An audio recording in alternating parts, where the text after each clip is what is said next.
Israeli Prime Minister Benjamin Netanyahu has revived a decades-old tradition, Bible study at the Prime Minister's house.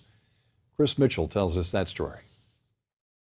We're studying the Bible, and the Bible is the book of the Jewish people, but the book also of universal values. Prime Minister Benjamin Netanyahu opened the first session of the Bible Study Club at his official Jerusalem residence. It's a story of the Jewish people, and it expresses the hope that we will return to this land.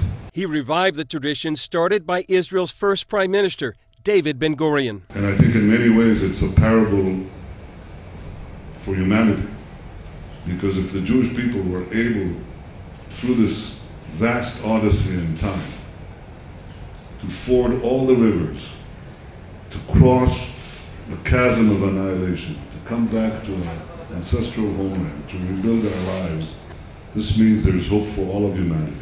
Netanyahu asked Jewish Bible teacher Mika Goodman to lead the session. I communicate biblical stories and biblical ideas and how the Bible could guide us in very sophisticated, modern challenges of Jewish sovereignty in Israel.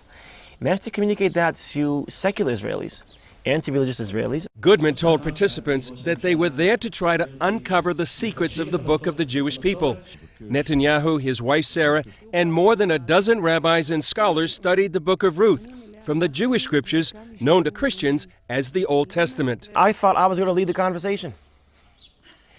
But it turns out that our Prime Minister is quite an intellectual.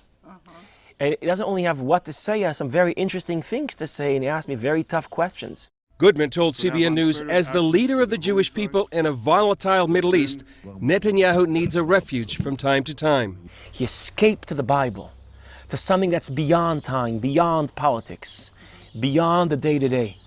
And diving into this great text and dealing with these great ideas, somehow he felt like it was a breath of fresh air for him.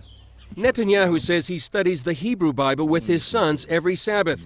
2 years ago, his younger son, Avner, placed third in the annual international Bible competition held here in Jerusalem. And what he discovered, what he shared with us, is that every time he reads the Bible, he's always shocked on how relevant it is. And so we're studying our map and our compass and our foundation and the Bible, and you're all welcome to join us, especially if you can learn Hebrew.